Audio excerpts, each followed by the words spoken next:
ทหารเขมรทหารเขมรเว้าลาวใส่ทหารไทยเนาะทุกคนทหารเขมรคือเว้า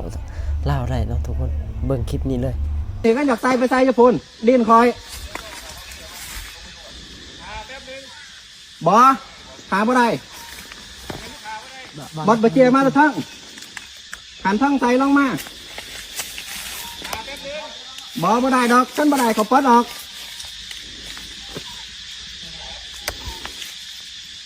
ฟังได้บ่ได้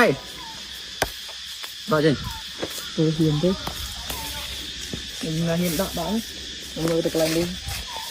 เรียนตะกลางดิครับไปทำแบบทุกคนกราบสบายดีเนาะทุกคนมื้อนี้บ่ภูมิบ่ภูมิบ่ลาวเนาะทุกคนบ่ภูมิสิมาอธิบายให้ฟังเป็นอย่างทหารเขมรเนาะทุกคนทหารเขมรจังเว้าลาวได้เว้าลาวใส่ทหารไทยเฉยเนาะทุกคนที่แบบบ่ภูมิก็ไปอ่านคอมเมนต์หลายๆคอมเมนต์ที่ว่าคอมเมนต์พี่ๆคนไทยก็ว่าทหารลาวรับจ้างบ่รับจ้างทหารเขมรบ่รู้แล้วก็หลายอย่างเนาะทุกคนจนแบบเฮ็ดให้เกิดความเข้าใจผิดกันเนาะทุกคนก็คือแบบทหารเขมรที่เว้าลาวได้ก็คือ1ก็คือทหารเขมรบ้านเขาจะอยู่ติดกับชายแดนลาวใต้เนาะทุกคนแล้วก็จังหวัดสตึงแต่งของเขมรเคยเป็นจังหวัดของลาวเนาะทุกคนที่มีแบบหมู่บ้านลาวอยู่หลาย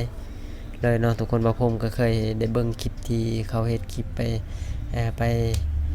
เที่ยวเบิ่งแล้วก็มีแบบบ้านสัญชาติลาวยังหลายเนาะทุกคนเขายังเว้าลาวถือศาสนาพุทธคือกันเว้าลาวจวดแต่ว่าเขาได้สัญชาติเขมรเนาะทุกคนเขาก็เลยแบบเว้าลาวได้เขาไปเป็นทหารก็เลยแบบหลายๆคนก็เข้าใจผิดเนาะทุกคนยังบ่ภูมิก็เคยไปอยู่ใต้ที่ชายแดนเขมรเนาะทุกคนยังคนลาวที่เขาได้สัญชาติเขมรแบบติดกันนี่แหละชายแดนติดกันไปมาหาสู่กันแบบเขาก็เว้าลาวจ่อยๆแต่ว่าเว้าลาวออกสำเนียงทางภาคเซเนาะทุกคนสำเนียงไทยไต่ประมาณนี้เนาะทุกคนมันก็สิต่างจากบ่ภูมิไปจักหน่อยเขาก็เลยเว้าลาวได้แล้วก็มีหลายๆคนที่แบบทั้งฟูอินเชอร์ก็เมนทั้งอันนี้เพราะว่าบ่ภูมิก็ได้เห็นทั้ง TikTok ทั้งFacebook เนาะทุกคนที่โจมตีฝั่งไทยและเอาภาษาลาวภาษาบ้านบ่ภูมินี่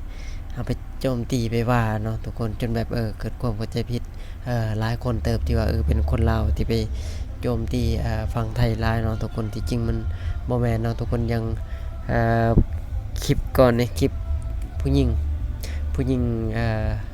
นักศึกษาเขมรนี่แหละที่ว่าเอาภาษาลาวนี่แหละไปบอกไปโจมตีประมาณ 2-3 คนบ่ภูมิก็ได้เห็นคลิปหรือว่าหลายๆคนก็สิได้เห็นเนาะทุกคนอันนั้นมันบ่แม่นคนลาวเนาะทุกคนก็คือคนเขมรแต่เชื้อชาติลาวที่เขายังเว้าลาวได้เนาะทุกคนที่อยู่ในประเทศเขมรแหละ